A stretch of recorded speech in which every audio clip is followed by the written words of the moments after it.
we are committed to helping you shine bright. This video will cover CFPB, impacts on the real estate industry.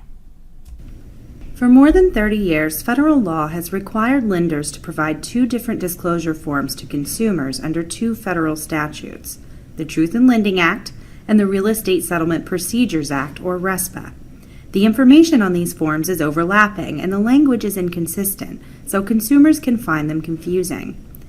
Due to changes as a result of the Dodd-Frank Act, the Consumer Financial Protection Bureau, or CFPB, was tasked with integrating the Truth in Lending and RESPA disclosures.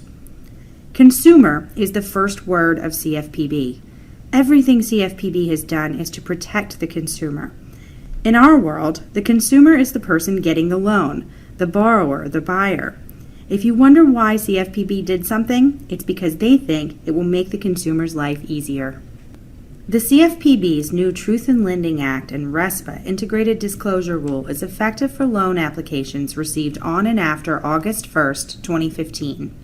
It will apply to most transactions. As is the case now, the rules don't apply to commercial loans or cash deals. The rule calls for integrated disclosures that will be helpful to consumers in understanding the key features, costs, and risks of the mortgage loan, and in understanding all the costs associated with the transaction. New tolerance levels will also apply. Some of the terminology that the CFPB uses in the new rule is a little different from what we may be using today. The lender is referred to as the creditor. The borrower is the consumer. The disclosures that are being combined also have new names. The new loan estimate will replace the initial Truth in Lending statement and the good faith estimate after August 1st. The closing disclosure will replace the HUD-1 settlement statement and the final Truth in Lending statement after August 1st. The last term you see here is consummation. We will still have closings. However, timing rules all focus on consummation. Consummation is generally based on state law and occurs when the borrower becomes liable on the loan. In most cases, consummation occurs at closing. The new forms are geared towards making the consumer's life easier. Key information about the loan terms and total closing costs are listed on the first page, and contact information for the lender, the loan officer, real estate brokers, and the settlement agent are all in one place. The new rule requires the closing disclosure to be provided to the consumer 3 days prior to closing, so the consumer will have more time to digest the information. Additional limitations on changes to charges means that tolerance levels are more strict. And because the consumer will have the form 3 days in advance, issues that would have been addressed at the closing table can now be addressed sooner, reducing the number of changes that happen at settlement. There are benefits for the settlement provider as well. The new rules require the creditor and settlement agent to work more closely together. For example, the description of fees in the closing disclosure must match the descriptions used in the loan estimate.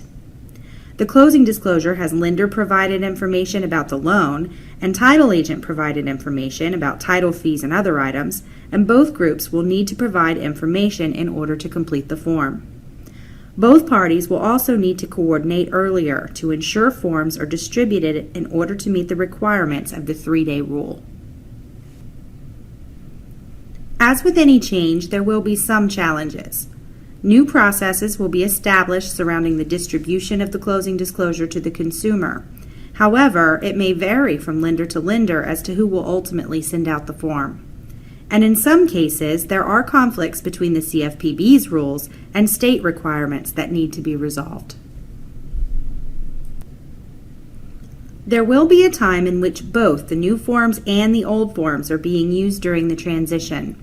The new rule applies specifically to new loan applications made on or after August 1, 2015.